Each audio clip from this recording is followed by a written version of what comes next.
Di tengah maraknya kepala daerah terjerat kasus korupsi, DPR dan Kementerian Dalam Negeri justru tengah mempertimbangkan menaikkan gaji para kepala daerah. Usulan berawal dari keluhan para kepala daerah. Mereka menilai saat ini tugas kepala daerah kian pelik. Tidak hanya menjalankan fungsi pemerintahan, tetapi juga mengurus konflik sosial hingga konflik agraria. Melakukan revisi terhadap PP nomor 109 tahun 2000 tentang kedudukan keuangan kepala daerah dan wakil kepala daerah. Poin 2 ini sudah 26 tahun tidak ada penyesuaian, sedangkan perkembangan situasi ekonomi politik kita semakin kompleks dan tanggung jawab kepala daerah juga semakin besar. Tapi ini peraturan pemerintah sudah 26 tahun tidak ada penyesuaian.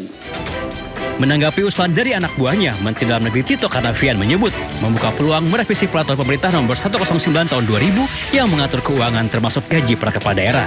Tito menyebut aturan berusia 26 tahun itu memang sudah saatnya dievaluasi.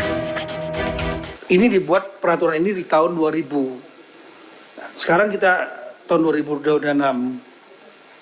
Sudah 26 tahun peraturan ini dibuat. Situasi sudah berubah.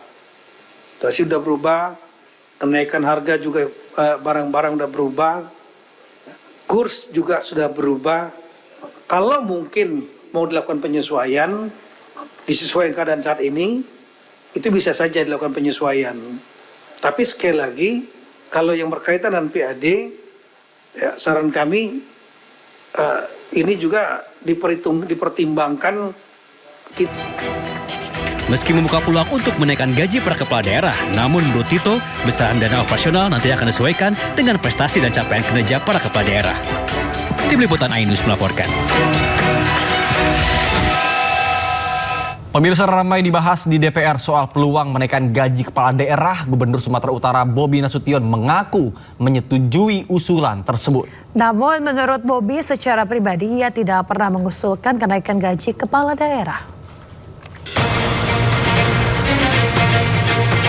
Setelah dibahas di gedung parlemen terkait usulan kenaikan gaji bagi para kepala daerah, Gubernur Sumatera Utara Bobi Nasution langsung angkat suara. Politisi Partai Gerindra itu mengatakan setuju dengan kenaikan gaji para kepala daerah.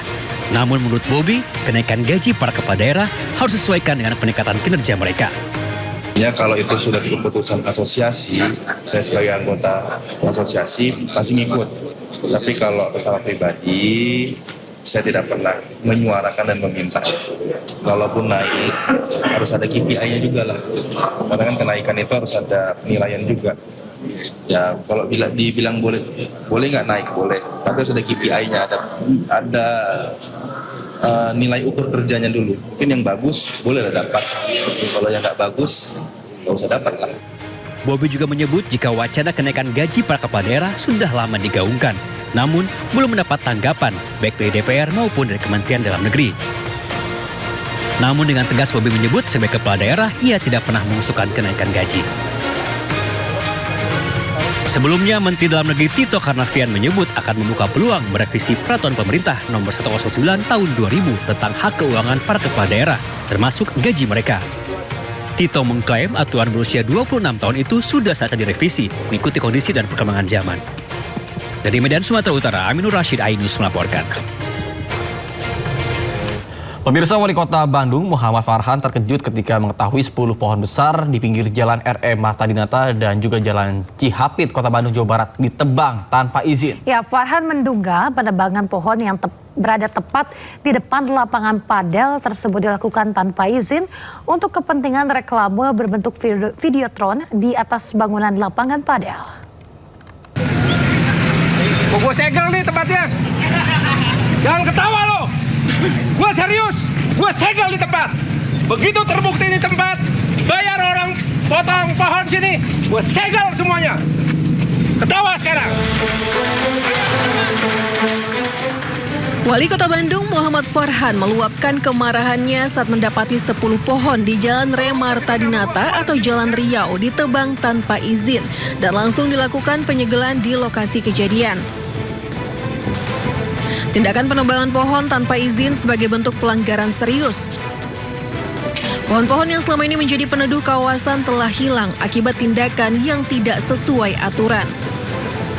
Farhan mengaku terkejut dan menyayangkan pohon yang telah tumbuh selama puluhan tahun justru hilang dalam waktu singkat. Ia pun menegaskan bahwa penebangan pohon ilegal ini menjadi perhatian serius pemerintah. Karena kalau di Perda kan ada, Perda Kota ada, dan Pemprov sudah mengeluarkan surat edaran moratorium pemotongan pohon. Nah ini berarti melanggar 2 peraturan. Nah ini juga dianggap sebagai melanggar peraturan pelanggaran lingkungan. Nah jadi kita sudah bisa melaporkan ini Gakum Lingkungan kepada kementerian gitu. Nah Pak, lihat kondisi seperti ini gimana Pak? Wah ini mas saya marah tuh. Ini saya marah sekali nih. Ini akan kita pidanakan. Farhan memastikan kasus tersebut akan diproses melalui jalur hukum. Pemerintah kota juga telah berkomunikasi dengan pemerintah Provinsi Jawa Barat terkait langkah lanjutan terhadap dugaan pelanggaran tersebut. Dari Bandung, Jawa Barat, Billy Maulana Fikran, iNews melaporkan. Pemirsa, rekaman kamera pengawas menunjukkan IDF tembak pria.